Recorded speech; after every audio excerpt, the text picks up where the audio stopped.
My name is James Williams Jr. This is Conflict number 2. So this is a remake of a video that I just deleted because I flipped the coin and it was really harsh to begin with. So let me water this thing down.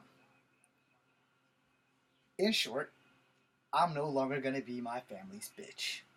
The other video had a lot of detail in why and how this family has totally fracked me out of my life. Without a second thought, without a I'm sorry, without a we own the things that we do, which is why the title of this video is called Own the Things That You Do. Own your mistakes. Own the evil that you do to others. It's not that difficult. I have outwardly admitted lots of times that when we lived in the projects, and from the age of 6 to 12, I fought people in the streets. I didn't really have an option in that, being that our uncles made me do it. But then I had a bloodlust for it. And you can't cut bloodlust off. Kind of like a vampire, you know. If I get to fighting, it ain't something that I like to say that I enjoyed thoroughly. But at the same time, it's something that I like to say that I enjoyed kind of thoroughly. Had a discussion with a smart ass this evening, who asked me what I'm going to do if somebody gets up in my face. And my answer was clear and truthful. He's just getting in my face. He's just talking. Let me explain this to everyone when you're going to be in a fight. There are two types of people in this world when it comes to fighting. You got that guy who's going to pop off mad shit to make himself look bad, hype himself up. And if he gets your heart, he's going to scare you out of fighting him. I know this because I've been able to do this to quite a few people where I've beaten them without having to break a sweat. And then you're going to get those guys that all the talking in the world ain't going to stop them from wanting to punch you in the face. And they're not going to come down to Rougemont to talk shit. They're going to come down to Rougemont to punch you in the face. So you have two types of fighters. You have a fighter who can fight but really just wants to talk. And you got a fighter that ain't about all that damn talking and all that bullshit. And he's going to own your ass when he starts swinging. So my answer to the little smart ass that answered that question is, hey, he popping shit. That's all he doing. He getting everything that he feel from his soul out. A real badass don't do all that goddamn talking. If somebody really wants to beat your ass, they not going to talk.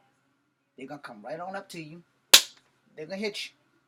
Now, if you can get up and you can fight back, then God help you, you better. But if you can't get up and you can't fight back, well, you're a fuck kitten without a cat. It's just that simple. No. You're just going to be one dead ass motherfucker. You're going to be a fish out of water. No. And that's just the way that is. And my door is always open for anybody that think they're going to walk down here and try to Kimbo slice the shit out of me. If that shit ain't gonna work out like you see on these videos and TV and people coming there, yeah, we're gonna be bum fights and we're gonna come down here and we're gonna jump your shit. If you gonna jump me, you gonna jump me wherever you see me. You ain't gonna make an appointment to walk all the way down my house and attack me in my own yard where I'll have the right to kill you because you attacked me anywhere that I am living. Is technically trespassing, that's a charge. Assault, that's a charge. But I can almost guarantee you by the time the cops get here, they're going to get me for homicide because I'm not going to let you go. I am militarily trained, by the way.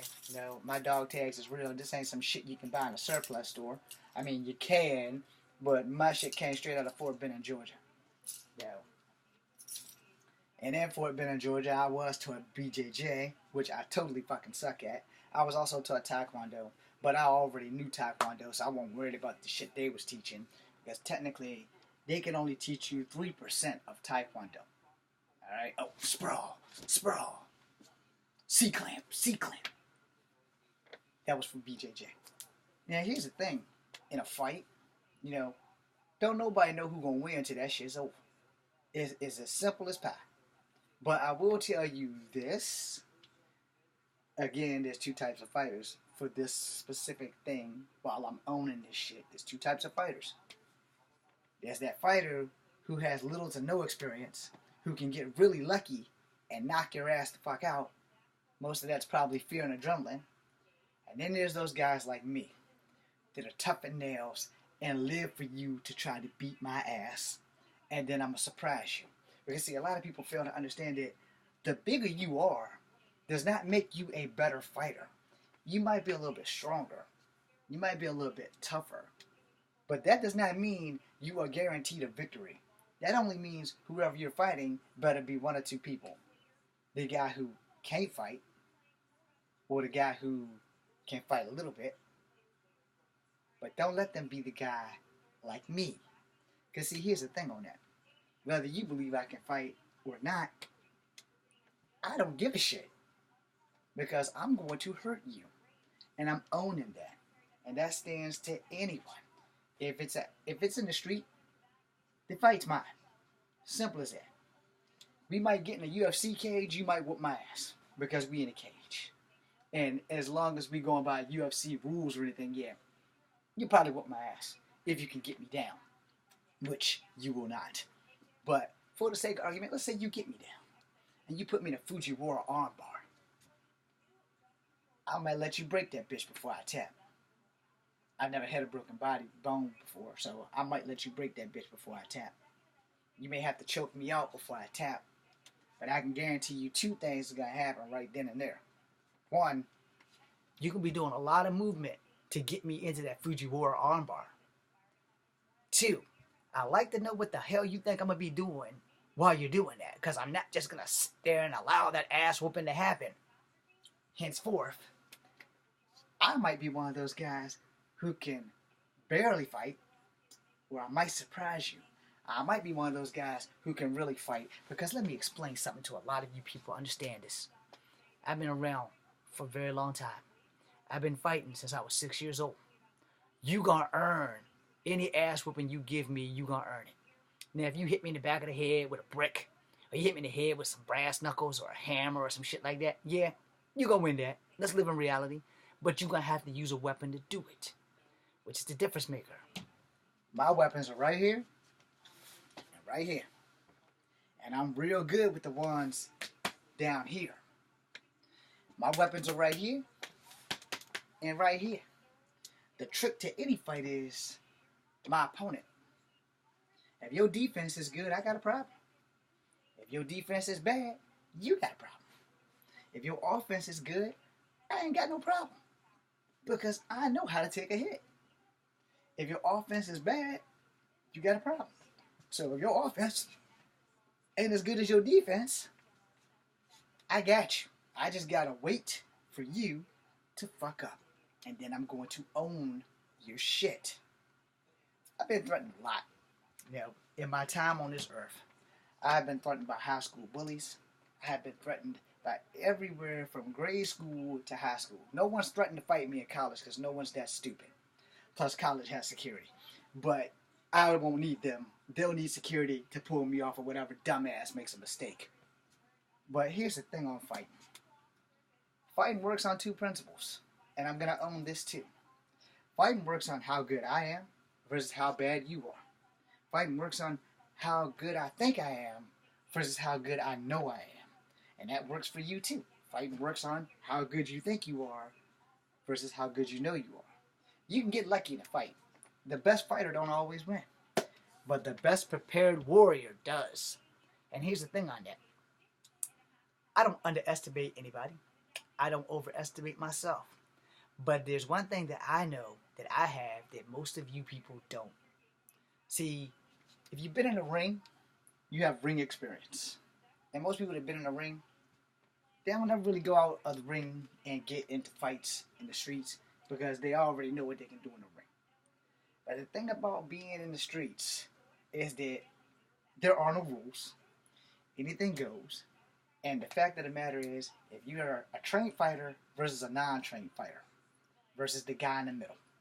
9 times out of 10, the trained fighter, as long as the opposition isn't trained or isn't the guy in the middle, you know, you're going to whoop that non-trained fighter's ass. Alright? Now, the thing about that, though, that works both ways because that non-trained fighter can get really fucking lucky. And people don't think about the luck factor. So let me own that too. People don't think about the luck factor. They don't think about the scared factor. Every fight I've ever been in, every fight, I ain't gonna lie about it, and I'm gonna own that shit until the day I die. I have been a little bit scared. Not dreadfully afraid, but a little bit scared. And a little fear is good in a fight.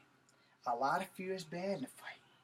And if you have never been afraid in a fight, you got a lot of problems coming when that fear actually does happen. So this is the thing about hyping up shit. This is why a lot of people talk a bunch of shit and hype themselves up so that when they reputation gets to you, you be like, oh, this dude's like 9-0. He a bad motherfucker. He ain't never lost a fight. Great. Okay. You're right. That is great. There's just one problem. There's always one. I hate to do this to you, Mike Tyson. But I gotta do it because it's a proven fact, you know. Mike Tyson was the most dangerous man on the planet. And one non-novice ass motherfucker who couldn't hold that title beat Mike Tyson. And sadly, his name was James Buster Douglas. Now, he didn't have the title that long. But that just goes to prove the fact that no matter how good you are, all it takes is one. I've never lost a real fight. I've lost a sparring match or two. Definitely lost a sparring match or two. But see, you learn from your losses. You don't learn from your victories. That's a quote from Ramsey Dewey, which I also follow. And y'all should follow him too. But yeah, it is a true fact. You learn more from your loss than your victory. Victory is great. You know, victory is fantastic because, you know, it builds that confidence factor. It boosts you up and you're happy as hell. You're like, yeah, you're cheering it on. But that loss, that one loss, will set your ass into reality. Don't think for a New York minute that you can't be beaten, because then you will be beaten. My philosophy of going into a fight is simple. I'm not fighting you to win. I'm fixing to make sure you don't hurt me. But I'm also fixing to make sure that I don't ever have to deal with you again. So if I'm going to fight you, and I own this, because this video is about ownage, I'm going to hit you with bad intentions. It's really as simple as possible. I'm going to hit you with bad intentions. There are 365 pressure points in the human body, and before anyone sits there and tells me that pressure points do not work, I will tell you this. The only reason pressure points won't work is if they are not applied properly. Alright? And the trick to applying pressure points properly is that I have to get through your defenses. I can't just come in with a praying mantis jab. You're not going to sit there and let that happen. You're going to block. You're going to counter. That would be Kung Fu. You're going to block and you're going to counter. That would be Karate. You're going to block and you're going to counter. That would be Thai fighting. You're going to block and you're going to counter. That would be more Thai fighting. Understand that you have to learn a conglomerate of martial arts before you fight a martial artist, or you'll be behind the 8-ball, and we all know that that's not going to be cool.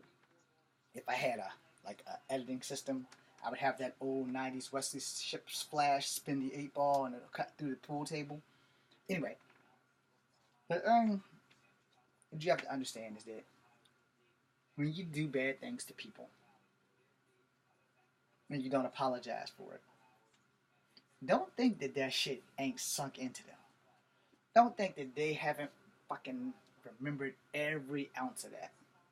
And this is why I go back to the high school bullies and the grade school bullies and the middle school bullies.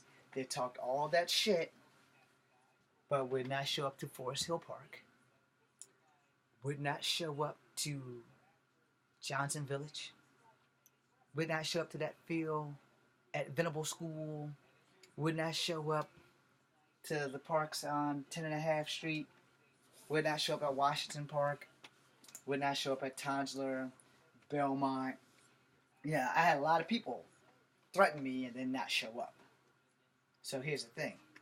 Were you afraid of my reputation? Or were you afraid of the fact that you very well may have gotten your ass kicked? And that's the difference maker. See, I know what I can do. And I own that shit. My Kung Fu skills ain't a joke. Yeah, granted, I'm like 50% of my arsenal shot down because of this hip replacement. But here's the thing. If you poke an animal with a stick, in this case a sleeping bear, what you think gonna happen when hibernation season over and you come up in that same cave that you've been poking this motherfucker for like 3 months while he's sleeping, and you don't know the hibernation season is over, and you decide, I'm gonna jab this fucker with a stick? Well, what happens to everything else when they fuck with a wounded animal? They get hurt really, really bad. You come across a dog in a bear trap and you set it go, you gotta get through the dog to get through the bear trap. The whole time the dog's about to bite his own goddamn leg off to make sure that it gets free. Because just like me, the dog knows it can live without one appendage. Might take a while for that son bitch to heal, and it'll never grow back, but it can live without one. The question is, can you live with an ass whooping if you open up your mouth and get your ass kicked? So as I end this video, I'm going to say this. Own the shit that you do, and when you do bad to others, don't expect them to do nice things for you. I'm not a Christian, so if you do bad to me, it's only so many good things that I'm willing to do, and if God don't like it, then so be it. But I'm going to tell you this. Everything bad I've ever done, I've owned it. Whether I put it up here on the video or not, I've owned it. When I talked about how I punched the little girl in the mouth for calling me a nigga, did I regret that shit? I do now. I didn't regret it at the time because it was a reflex. But at that same time, I have to tell people, there's only one problem that James Williams has. It is really, really, really a simple problem. I like to fight. I really do. I like to fight. The hardest part about being me is knowing when to not fight. Alright? The second hardest part about being me is keeping my fucking hands to myself. That's the hard part. Because I've been in a lot of scraps. And I ain't got a problem getting my ass whooped. But I'm a damn sure give it as good as I'm gonna get it. And that's the thing you gotta understand. You might not have as big of a dog in the fight as I am. Fighting is what I live for. Now let me make a second video.